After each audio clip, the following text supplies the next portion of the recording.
In Ethiopia, many women have faced injustice in silence, behind closed doors, in villages, in cities.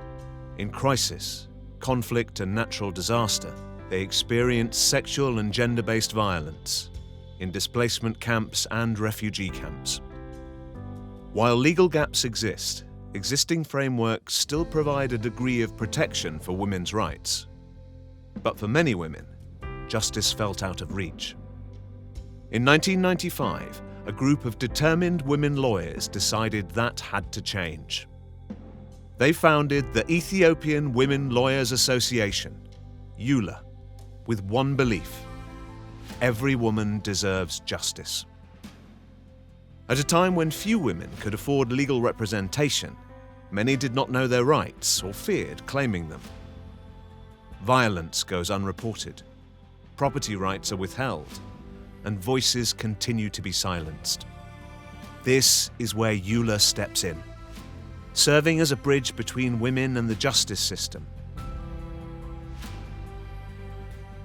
በእነሱ በህግ ባለሙያ ሴቶች አስፈላጊውን እርዳታና ትብብር አድርገውልኛል በማህበሩ እና ልጅ አሁን ጥሩ ሁኔታ ላይ ትገኛለች። ሰውየውም 5 ዓመት ተፈርዶበታል። ድርጊቱ የተደረገው 2015 ከተማ ነው ሰራ አመኘው ጥያት ሄድኩ። በሰዓቱ አልነበርኩም። ጠዋት ስመጣ እንደዛው አመኛለ።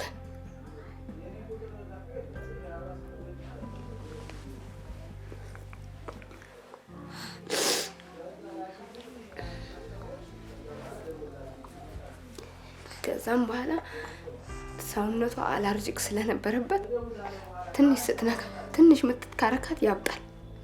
ይሄ መስሎኝ ነበር፣ ግን አይደለም። ጠቅላላ ሰውነቷ በሙሉ በሶኬት በቻርጀር ተገርፎ እንደ ግምስ ያለ ስጋ ይመስላል ሰውነቷ። ከዛም ጓደኛዬ ጋር ወሰድኳት። ደህና ናት ብዬ እሷም ወደ ህግ እንትን አቀረብ። እነሱ ተባበሩ በጣም እግዚአብሔር ይመስገን። በህግ ባለሙያ ሴቶች ልጄም ታከመች፣ ደህናም ሆነች። አሁን ጥሩ ሁኔታ ላይ ትገኛለች።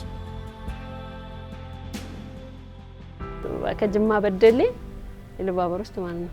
በደሌ ባለቤቷ ሄዶ ወስዶ እዛው ኑሪ ብሎ ጥሏት የመጣት ሴት ይሄው እየተቸገረች ቀን ስራ እየሰራች ነው። ግን አገሯ ላይ ቤት አላት፣ ንብረት አላት ጅማ ላይ። ከዛ አምጧት አልኩኝ ቤት እናቴ ቤት ውስጥ ማለት ነው። ስትመጣ ስትነግረኝ በቃ ከባድ ነው። በህግ አልፈታትም፣ ንብረቷን አላካፈለም። ወስዶ ሌላ ሀገር ላይ አንቺ እዚህ ኑሪ እንዳላይሽ፣ ጅማ ላይ ግን ካየሽ እገልሻለሁ አለ። ግን ካየሽ እኔንም አንቺንም ይገላል ብለኛለች። ሰው ጥንቃቄ ይፈልጋል። ማየት የለበትም፣ እኔ መታወቅ የለብኝም። ቤቴ ውስጥ ደበቅኳት። ፋይል ተከፈተ፣ ሲወሰን ንብረቷን ተካፈለች። ኮሚቴው መኖሩ ጥሩ ነው። አንደኛ ከፍለው ለማይከራከሩ አቅም ለሌላቸው፣ ሁለተኛ ሊበተን የነበረ ትዳርን ማደራደር ማስታረቅ ነው የመጀመሪያ ስራው። የዩላ ኮሚቴ ጽፈት ቤቱ ይሄ መቋቋሙ በዞን ደረጃ በወረዳ ደረጃ መኖሩ ጥሩ ነው ምለው። At the heart of EWLA are its volunteer lawyers and paralegals across the country. Many of them serve with little or no final compensation. They travel long distances, work late into the night, stand in courtrooms where resistance is real, sometimes with limited resources, sometimes under pressure, sometimes facing threats, and still they continue. Not for money, but because when a woman walks in with nowhere else to go, turning her away is not an option.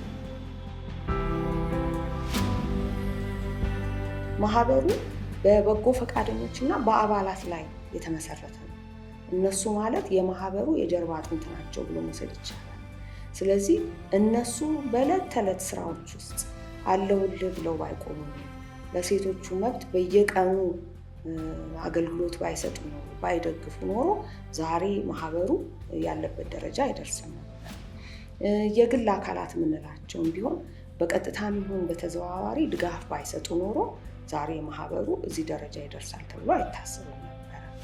ይህ ሁሉ ድጋፍ እንደተጠበቀ ሆኖ ግን አሁንም ዛሬም ሁሉም ሴቶች የራሳቸውን ምርጫ መምረጥ፣ ድምፃቸውን ማሰማት እና መብታቸውን በሚፈለገው መጠን ማስከበር የቻሉበት ሁኔታ አለ ተብሎ አይታመንም። ገና ብዙ የሚቀረን ሂደት አለ። ስለዚህ ዛሬም ድረስ መብታቸው የሚጣስ፣ ዛሬም ድረስ ጥቃት የሚፈጸምባቸው፣ ዛሬም ድረስ ስጋት ውስጥ ያሉ ሴቶች እንዳሉ ይታወቃል፣ በተለያየ አካባቢ በተለያየ ሁኔታ። ስለዚህ የማህበሩ መኖር እና ተጠናክሮ መቀጠል አስፈላጊ ነው።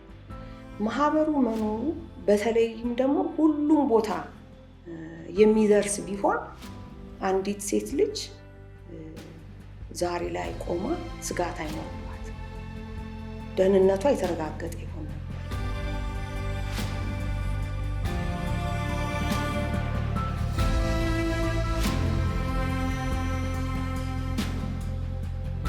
EULA is not only handling cases, it is shaping a more equal future. When one woman stands up for her rights, her children witness courage. Communities begin to change. The work of the Ethiopian Women Lawyers Association is far from over. For every woman who feels alone, there must be someone who stands beside her. Justice requires commitment. It requires support. It requires us. This is courage in action. This is commitment without condition. This is EULA.